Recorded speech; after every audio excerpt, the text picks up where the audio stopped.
할렐루야, 노유민 목사입니다. 오늘 우리가 살아가는 모든 삶의 자리에 주님의 평안이 가득하길 소망합니다. 1월 16일 말씀과 함께 시작하겠습니다. 사랑하는 아버지 하나님, 우리가 늘 걷던 익숙한 길, 내가 옳다고 믿었던 고집의 길에서 이 시간 잠시 멈춰 섭니다. 사방이 가로막힌 것 같은 인생 광야에서 오늘 주시는 말씀이 우리의 영혼에 선명한 이정표가 되게 하여 주시옵소서. 오늘 우리가 딛는 모든 발걸음이 주님의 뜻을 이루는 살아있는 말씀이 되길 소망하며 우리 주 예수 그리스도의 이름으로 기도드리옵나이다. 아멘. 오늘 우리에게 주신 하나님의 말씀은 마태복음 3장 1절에서 10절까지의 말씀입니다. 주님, 감사합니다. 오늘은 7절에서 10절까지의 말씀을 함께 나누겠습니다. 요한이 많은 바리새인들과 사두개인들이 세례 베푸는 데로 오는 것을 보고 이르되, 독사의 자식들아, 누가 너희를 가르쳐 임박한 진노를 피하라 하더냐. 그러므로 회개에 합당한 열매를 맺고 속으로 아브라함이 우리 조상이라고 생각하지 말라. 내가 너희에게 이르노니 하나님이 능히 이 돌들로도 아브라함의 자손이 되게 하시리라. 이미 도끼가 나무 뿌리에 놓였으니 좋은 열매를 맺지 아니하는 나무마다 찍혀 불에 던져지리라. 아멘. 어제 말씀에서 요셉과 마리아가 하나님의 말씀에 순종하여 그 말씀을 성취해가는 사람들이었다면, 오늘 만나는 세례 요한은 이사야 40장 3절이 예언한 광야에 외치는 소리, 즉 그 존재 자체가 곧 하나님의 말씀이 된 사람의 이야기를 우리에게 들려줍니다. 본문 1절과 2절 말씀을 다시 한번 보겠습니다. 그때에 세례 요한이 이르러 유대 광야에서 전파하여 말하되, 회개하라, 천국이 가까이 왔느니라 하였으니.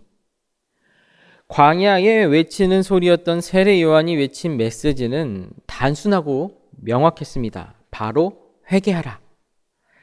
여기서 회개라고 번역된 헬라어 메타노이에테는 단순히 과거를 후회하며 눈물 흘리는 감정적인 상태를 말하는 것이 아닙니다.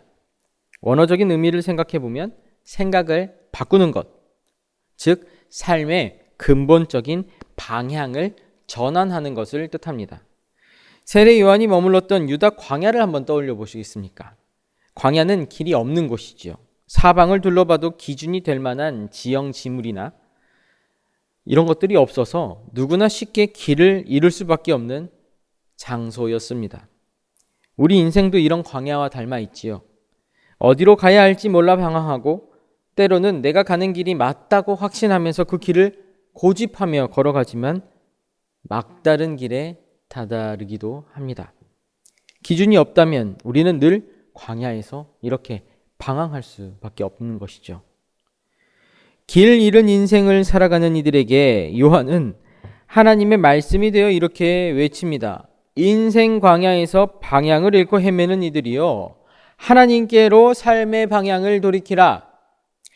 요한의 분명한 선포에 수많은 사람이 나와 자기 죄를 고백하고 세례를 받습니다. 그런데 이들 중에는 바리새인과 사두개인 같은 종교 지도자들도 섞여 있었습니다. 그들은 왜 이곳에 왔을까요?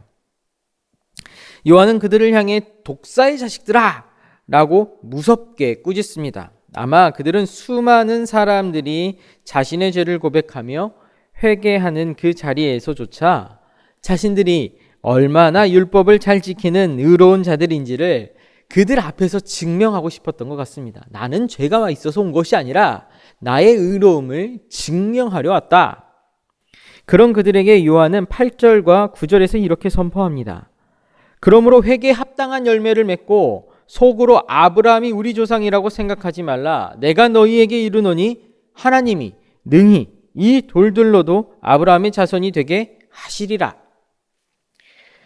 9절에서 생각하지 말라는 것은, 그런 생각은 입 밖으로 낼 엄두조차 내지 말라는 엄중한 경고입니다. 왜 그랬을까? 그 다음 이어지는 구절을 한번 보면 요한은 히브리어로 돌을 뜻하는 에벤과 아들을 뜻하는 벤의 발음이 비슷한 점을 이용해서 그들의 오만함을 드러냈지요. 즉 속으로 아브라함이 우리 조상이라고 생각하지 말라. 내가 너희에게 이르노니 하나님이 능히 이 돌들로도 아브라함의 자손이 되게 하시리라. 이 말씀은 이렇게 바꿔볼 수 있습니다. 너희가 아들이라고 자부하며 의지하는 그 대단한 배경은, 대단하다고 생각하는 아브라함의 자손이라고 하는 것은 사실 이 광야에 흔한 돌들보다 나을 것이 없다. 하나님은 이 돌들로도 아브라함의 자손들을, 당신의 자손들을 만드실 수 있는 분이시다. 어쩌면 우리도 독사의 자식들아 라고 비난받았던 당시 바리새인과 사두개인처럼 그리스도인이라는 자부심과 선민의식 뒤에 숨어서 스스로를 회개가 필요 없는 의인이라고 칭하며 세상을 정죄하고 사람들을 정죄하며 살아가고 있진 않을까요? 그래서 세례 요한의 이 말씀은 저에게는 또 이렇게 들립니다.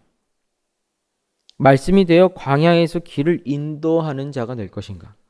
아니면 자기 의를 위한 자기 고집과 자기 기준으로 하나님께로 가는 길을 막아서고 다시 광야로 내모는 그런 사람이 될 것인가? 오늘 말씀은 우리에게 이렇게 묻고 있습니다. 광야에서 길을 인도하는 자가 될 것인가? 아니면 광야로 내모는 자가 될 것인가? 우리의 답은 분명합니다. 그리고 우리는 그 답을 분명하게 알고 있습니다. 하지만 여러분, 삶 속에서 그리고 우리의 믿음 생활 가운데는 우리는 쉽게 이러한 결단을 내리지 못합니다.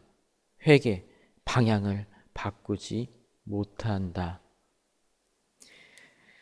우리가 하나님께로 돌이켜야 한다는 것을 알면서도 주저하는 이유는 우리가 지금까지 열심으로 이룬 성취라는 이름의 우리의 의를 내려놓는 것이 두렵기 때문입니다.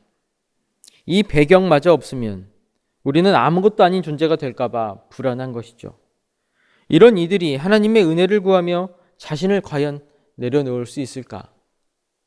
진정으로 하나님의 은혜를 누릴 수 있을까요? 예수 그리스도 십자가 위에서 자신의 연약함과 완악함을 깨닫고 회개에 합당한 열매를 맺을 수 있을까요? 마지막 10절 말씀을 한번 보겠습니다. 이미 도끼가 나무 뿌리에 놓였으니 좋은 열매를 맺지 아니하는 나무마다 찍혀 불에 던져지리라. 내려놓는 것이 두려워 하나님께로 방향을 전환하지 않는 인생은 결국 열매를 맺지 못하는 나무와 같습니다. 하지만 도끼는 아직 나무를 찍지 않고 뿌리 옆에 놓여 있습니다. 우리의 연약함과 완악함을 깨닫고 삶의 길을 돌이키라.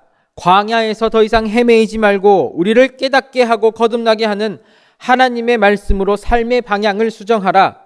그렇게 우리에게 여전히 돌이킬 기회를 주시는 하나님의 은혜가 우리 앞에 있습니다.